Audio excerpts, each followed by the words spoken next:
Thank you for coming. So it's so energizing to meet you in person, so finally.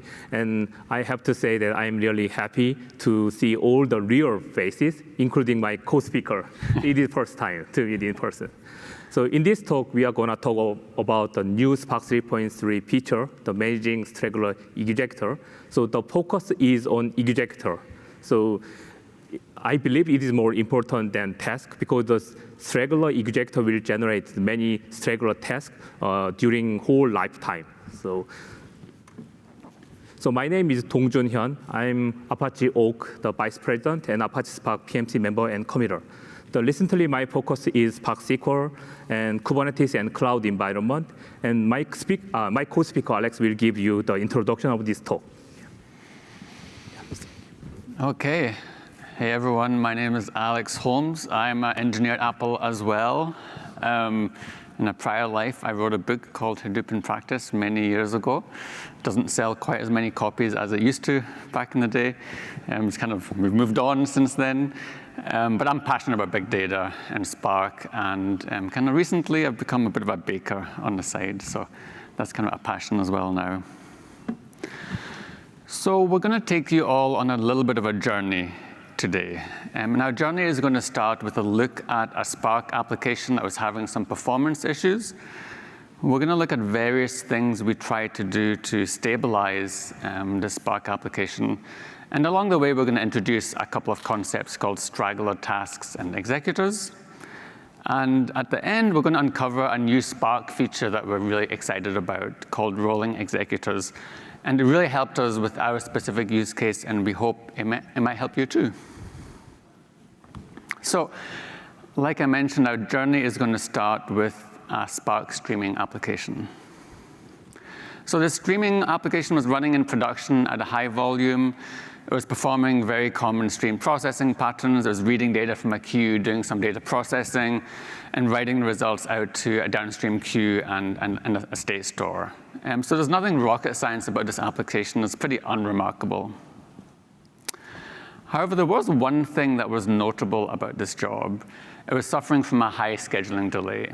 So if you look at this kind of Spark UI here, and then inside the red box in particular, you can see the scheduling delay graph here. And you can kind of see the scheduling delay starts off low, it gradually ramps up, and then it kind of stabilizes and tapers out. So to a casual observer, you might think, OK, well, at least it's stabilizing, it's kind of tapering out, it's not getting worse, so maybe we're in good shape. So let's take a look to see whether that's correct. So let's first take a look at what a healthy streaming application looks like. So imagine we're running with a 1-minute batch interval. So the top part of the picture shows you the Spark scheduling thread, where every minute it's kind of waking up and creating a new micro batch. And at the bottom, you can see the executors, the kind of timeline for them. So as long as when the new micro batches come in, the executors are idle, they can pick up the work, process it. And as long as they're done within a micro batch duration, we're in a healthy state here. So this is an example of a healthy streaming job where there's no scheduling delay. So now let's take a look at a scheduling delay in action. So kind of the same thing. We've got a scheduling thread at the top here. Every minute it's waking up and creating a new micro batch number 8 in this specific example. But in this case, if we look at the bottom of the executors, you can see the executors are still working microbatch 5. So they can't pick up this new work. So that new microbatch is going to get stuck in a queue. The executors are going to work on 5, 6, and 7, and only pick up 8 after the predecessors are done. So then the scheduling delay is a time difference between when a microbatch was created and then when the executors actually pick up the work. So if we think back to the prior chart a few charts back, even though the scheduling delay tapered off, this was still bad because it still meant a significant delay from the time the microbatch was created to the time it was worked on. So for the specific application that we were looking at, when we started digging into the scheduling delay, one thing that jumped out at us was the fact that garbage collection was taking a lot of the processing time, which was unusual. And what was even more odd was when we did a heap dump, we saw a bunch of internal Scala-type objects and Avro objects occupying the heap. And they were not being garbage collected when major garbage GC was happening. So after some more investigations, we found memory leaks in both Scala and Avro, which were contributing towards this garbage collection latency. Fortunately, these issues had been fixed in these respective open source projects, and Spark 3.2 had incorporated these fixes. So by virtue of us moving to a new version of Spark, our garbage collection latencies came down, which was great. But the latencies were still present and impacting our jobs, and we were still seeing a scheduling delay. So at this point, we started looking at other features in Spark to help us deal with these latency spikes. Speculative execution was one feature that we looked to. This is how you basically configure it for your job. And this basically, the way this works is that Spark will identify slow-running tasks in your job and then spawn duplicate instances of these tasks to run different executors. And the hope here is that the new tasks complete before the original tasks, and the original tasks will either be killed or ignored at commit time. So one thing to kind of note before you kind of run out and enable this for your Spark job is that, let's think a little bit about what's happening here. So we have the same task now running. There's two instances of the same task now running. It's processing the same inputs, emitting duplicate outputs. So one thing you've got to be really careful about is that you have idempotent syncs so that the downstream consumers of the data are aware that you could have duplicates coming in. And the nice thing about Spark is it kind of gives you some visual cues when task speculation is enabled. So it will actually tell you for tasks that are speculatively executed whether or not they succeeded or whether the new tasks actually succeeded. So this kind of shows us task speculation in action. And at this point, you were probably thinking much like we were hoping, hey, this is great. Now we've kind of solved the world's problems. Everything should be stable, and we can move on with our lives. Unfortunately, even with speculation enabled, we were still seeing instances where some executors were slower than others. And I do want to say here that this is speculative execution working just fine here.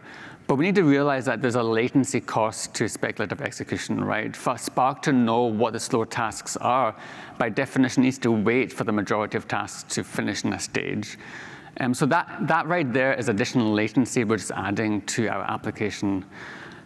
So at this time, we were beginning to realize we were kind of hitting the limits of Spark capabilities in terms of helping us can reduce our latencies here.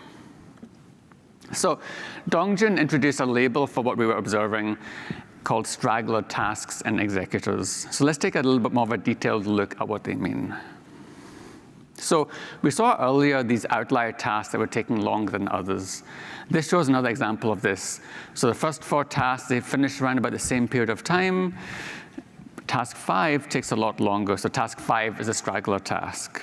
And really what we want to do is we want to achieve what we're seeing on the right-hand side of this chart here, where they're all taking about the same amount of time. This is kind of the healthy state we want to achieve. So Spark does give us some clues to let us know that we potentially have these stragglers. If you look at the median time it takes to execute your tasks and compare that to the max, if there's a big difference, that's definitely a strong signal that maybe you're dealing with stragglers.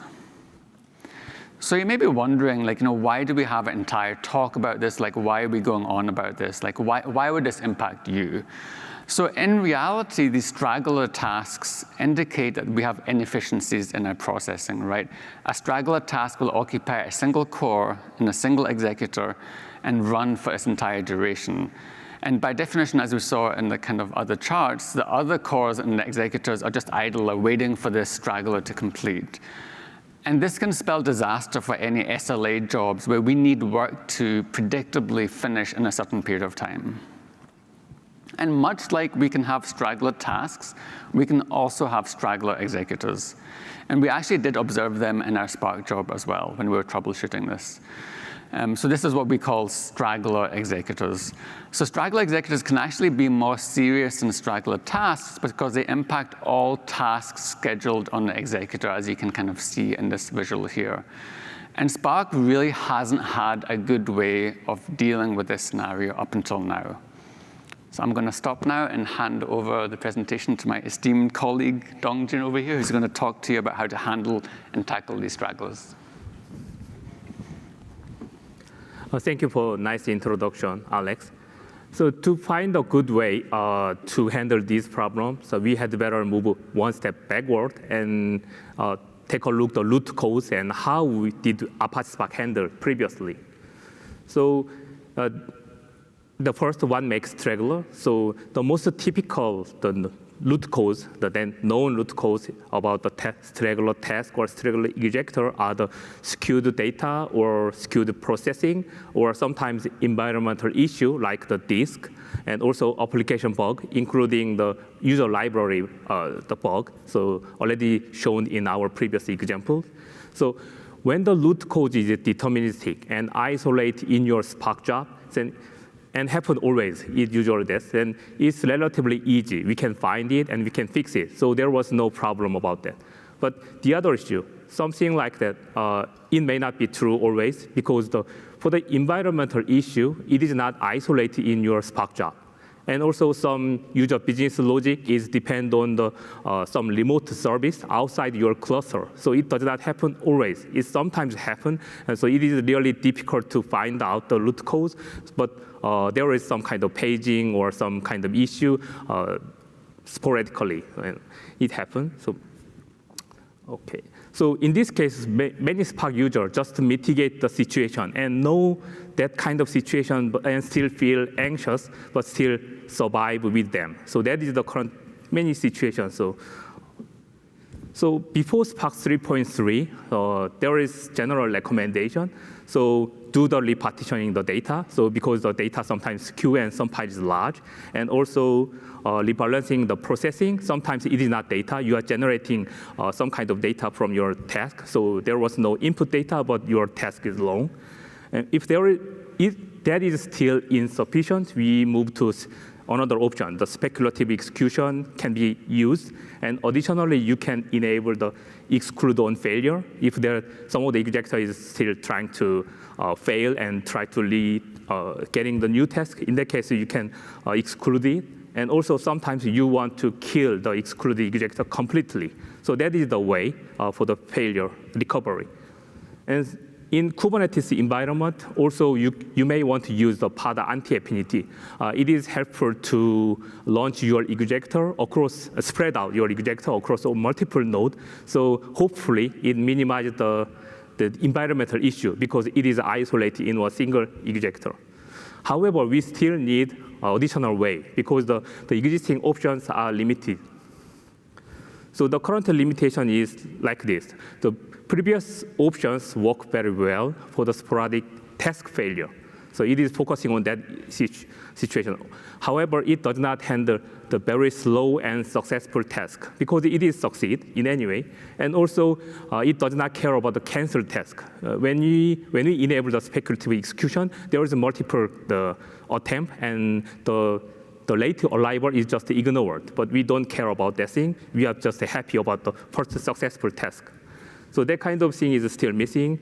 And the worst case is that the single executor, the faulty executor, will generate all the faulty the Straggler task during the life cycle and just screwed up all the streaming job. So it is possible just a single problem make a huge failure in your job, and you should restart the job in any way. So then let's proceed to a new approach. So actually, executor rolling, we call that. The concept is very simple. We want to get a fresh, newly created JVM. So in that case, most use case does not cause any issue, and the fresh newly JVM, it is just very clean. So if you are facing some kind of the failure in the fresh JVM, your application might be wrong. So you should fix it very easily. But in general, if you are trying to long running the job, so you will hit more chance of that kind of Straggler executor. So that is the idea. We want to roll the executor. From Spark 3.3, you can use executor rolling on top of the existing Straggler mitigation technique. So we don't claim that the existing technique is not usable anymore. So you should use that. You should rebalancing the data, and you should repartitioning the data and rebalancing your computation, and you do all the thing. But on top of that, you can use executor rolling if you need the freshly created JVM. So in the community, there is some request in the same way. So it's possible for user to kill or manage your executor the one by one when you see some kind of issue. So it will improve the overall Spark processing because the Spark job will be recovered by automatically from that kind of abnormal executor termination. So as you see in this slide, however, the Spark community decide to provide some automated and systematic way instead of the error-prone the manual way, because sometimes a user may click some different executor, or sometimes it causes another security vulnerability. So we don't want that kind of approach. So to simply put, we want to add some kind of autopilot feature to by adding the smooth recovery from that kind of faulty executor. So here comes the Spark 37810. This is the umbrella Jira in the community contain all the tasks. So executor rolling is a community effort to provide the built-in policy and the built-in plugin out of the box you can use. And this is tested. We've been using this technique in the Kubernetes environment, but you may want to use in Yarn environment also. And although the Apache Spark 3.3 already provide the built-in 8 policy about the rolling, so you can choose one of them based on your situation. And also, you can implement your own plugin because this is based on the Apache Spark plugin framework. So you can just grab some your iterated metric and develop your own plugin that based on this reference model. Then the next question is how do we make the Apache Spark detect the Straggler executor automatically? It should be based on the data, specifically the statistic on executor. So you can use the executor summary. So this is exposed in API. So executor summary contains various useful information from the static information like ID or the executor creation time, also the dynamic information like the peak memory consumption or shuffle date, read and write size. So in addition, it have the task summary, some kind of total task, how long does it take in total, and also how many completed and failed tasks does the executor have, and also garbage time. That kind of metric is accumulated in this summary. So in Spark 3.3, so you can implement more, but currently we are focusing on 4 base statistics and the 2 derived ones. So that is a failed task and total task and garbage collection time and total task execution time. And derived one is average execution time. So you can just divide the total duration by the total task. And also you can compute, you can inference from the canceled task from the total task minus complete task and minus the failed task. That kind of thing is possible, and we use it. So let me rephrase that. Executor roll plugin is just a built-in plugin provided to you from the Spark side. And so it is independent from the executor allocation policy. So you can use in any of your job, the static allocation or dynamic allocation, it will work fine because it is independently implemented. So you can just enable the plugin and disable the plugin without any risk. And also, I want to emphasize that this executor plugin is based on the decommission technique. So we don't just simply kill the executor. It is enforcing. You should use decommission. So decommission also have a set of configuration. There is a lot of options. You just decommission without migrating the data. And also you want to migrate the RDD cache or not. There is all kind of things, but at least you should enable the decommission. So we want try to more safe decommission and safe migration. Okay, then how can we enable the executor rolling plugin? So the Spark plugin configuration is already known one, and also Spark decommission enabled plugin is also the known one. That is not new configuration. The only new configuration is 3. So about the rolling interval, how frequently do you want to roll, and the rolling policy, which policy is proper to your job, and the minimum task before rolling. So you want to collect the statistic before starts to rolling. Otherwise, you are just killing the executor without just from your code, not about the data. So let's talk about the built-in rolling policy and the use case. So here is the 8 built-in rolling policy, and you can choose one of them based on your job status. The policy name is mostly based on the target statistic name. So it is very intuitive. So I'll describe one by one in the next slide. So if we want to try to use the rolling plugin, the first policy is ID policy. So this is deterministic because ID is not changed. So you can assume that the executor 1 will be rolled at the first, and the next interval, the executor 2 will be rolled sequentially. So you can just monitoring that executor is rolled correctly or not. And the next one is add time.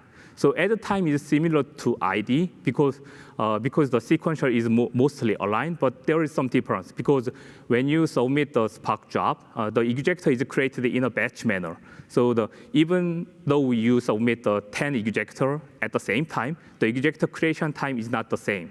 So some node, you need to download your Docker image and run the job, that kind of init container or so many other things should be done before your executor is started. So the add time is always different. So, but this is just used when you say that all the executors should be terminated, should be rolled first. In that case, you can guarantee the lifetime of the executor. Yeah. So ID and add time policy is important because they are starvation-free policy. So if you look at the other policy is just trying to single metric. So it does not guarantee that kind of starvation-free. But in these two, the policy is guaranteed starvation-free. So if you have some kind of contract with your SRE team, so you want to guarantee our executor will not survive for 1 week or for longer time. So you can guarantee that our Spark executor has a finite lifetime. So you can just decommission the underlying machine without considering the stickiness of the streaming job or something like that. So this policy is used in that way.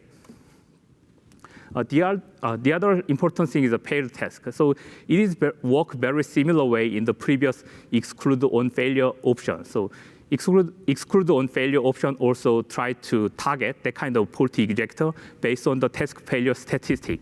But there is one problem in that if there is some kind of massive outage happen, so majority of the executor experience some of the failed task. In that case, you lose the many executor at the same time, but the executor rolling policy just choose one executor at a time. So there was no massive outage or the rolling, massive rolling together. So that is the difference, but the other things work in the same way. We just choose the most, the executor with the biggest total failed task. The other thing is the total GC time. So previously we observed that many GC time. So GC time is also good metric to identify that kind of abnormal task. So just choose an executor with the biggest total JVM garbage collection time. So these two policy is used when you experience some of the abnormal application symptom or library. So if you cannot fix in the times or during you are waiting some kind of fix from the upstream or some infra team, so from the environmental issue, then you can apply this option to mitigate your job. The other thing is total duration. Total duration is work just roll the oldest executor. So we assume that the total duration means it accumulated task compute time is long. So it means the executor might have that kind of straggler task or the many straggler tasks. In that case, it can be a potential issue. So we want to roll that kind of that kind of executor have with the long duration time.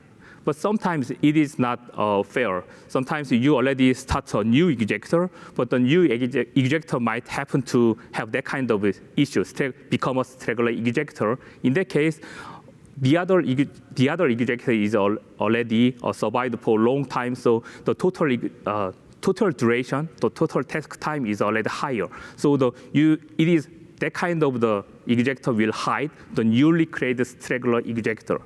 So for that reason, we also add the average duration, the policy. So it computes the average duration. So it is fair for all the executor or new executor. We just compute the average time. So the average time is the highest. Then we identify this is could be the faulty executor and straggler. So we just decommission it and rolling. Oh, I must forgot that. So for this reason, this policy, actually the minimum task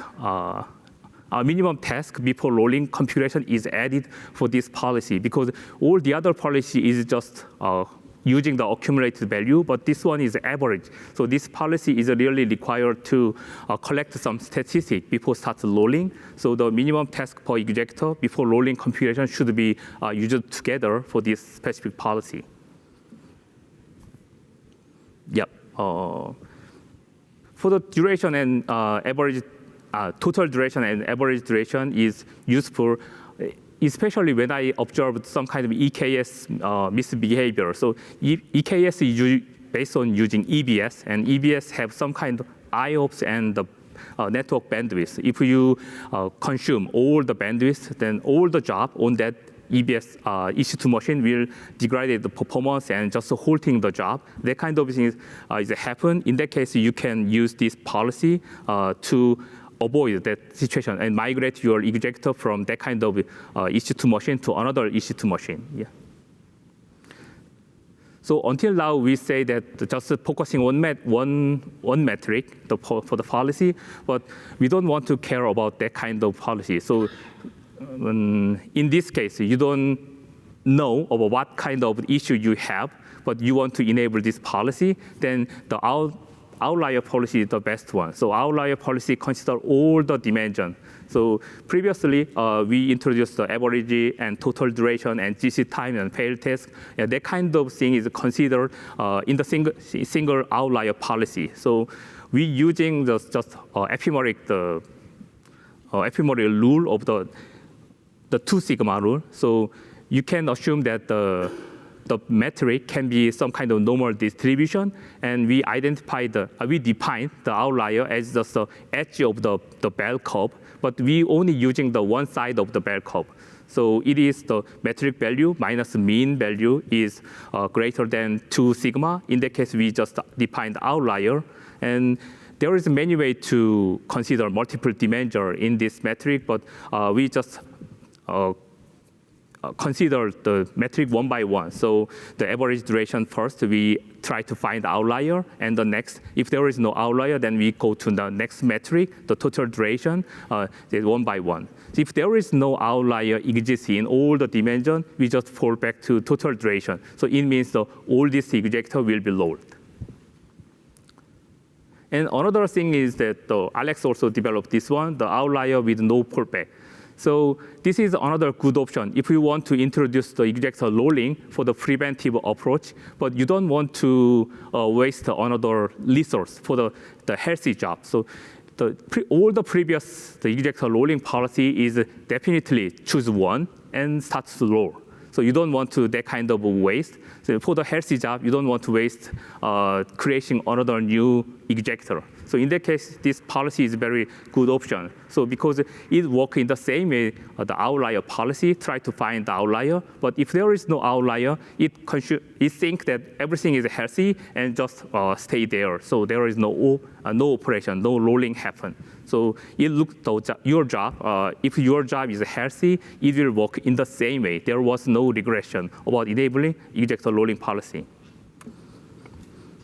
Yep. The last thing I want to cover is the limitation. So in Spark 3.3, we assume that you can grab a new executor at any time. But it does not always true.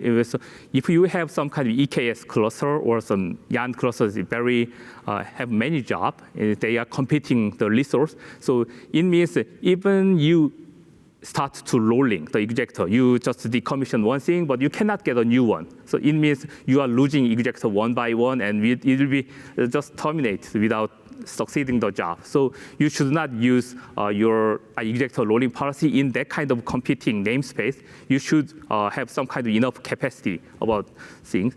And also, some cluster is very slow grabbing a new executor. So if you start to decommission one executor, maybe the 5 minutes or during the 10 minutes, you cannot get a new executor. So that kind of thing is really happening in some production. In that case, the recommendation is just to have one executor additionally. So even you start to decommission and during the absence of the executor, one of the executor, to before getting a new job, but the total compute power will be remain in the same way before enabling the executor rolling. So that is the limitation. So executor rolling is a new built-in Apache Spark 3.3 feature, so you can use from today. And also Apache Spark 3.3 provide several built-in rolling policy I already described one by one. But if that is not enough, please just add your plugin. So you can monitor your disk space. Sometimes you want to decommission the disk-heavy executor, or sometimes you want to avoid the opposite side. That is very freely you can implement, very easy. So this kind of thing is already handle many things, and it will save many engineering effort because that kind of thing is difficult to find. But the executor rolling policy is really general to help you to detect that kind of outlier and work more smoothly in any way. Thank you. So any questions? So for the executors, you in the first slide you said something about noisy neighbors, slow disks, maybe network for that VM is not good. So in this case, in the rolling executors, the new executor will be still created on the same VM, right? Yes, it's possible. So there is no guarantee to avoid that kind of underlying machine. Right. But that in this cluster, you assume that there is a large number of the machines exist, so the probability is very low. So can I, is there the plugin can be extended if I enable autoscale on that cluster, and instead of rolling executor, it could be rolling executor plus VM, decommission that VM, don't use that VM based on the statistics that if all the executors in that VM are just misbehaving because of disk space or network latency between that VM and other VMs. Is it possible? Or yeah, it's possible if you implement your plugin to communicate the underlying Kubernetes. So you can just grab the Kubernetes also, I assume that you are some kind of Kubernetes. So there is a control plane, and monitoring the auto scale option is trying to capture the CPU usage of each node. So you can grab that information and trying to allocate on other things. And also usually when you use auto scale, we assume that some of the phantom part is already created to reserve some of the space. So in that node, we'll have some idle CPU cycle. In that case, your job will be assigned there. Yeah, I want to kill one of the node, don't provision any new executors. Node. Just like you said, don't use that executors. That executor JVM is gone. New executors will be created. So what I was thinking was kill one of the VM if that VM is causing all the problem out of the, say, 200 VMs. Oh, sorry, I missed the last question. So suppose my cluster had an autoscale feature of 50 nodes to 100 nodes, and I see that a particular VM is always creating problem, maybe the disk on that VM is not good, network is not good on that VM. Is it possible to extend this plugin to take not only executor statistics, but VM statistics as well? So kill that VM, do not use that VM to provision any new executors.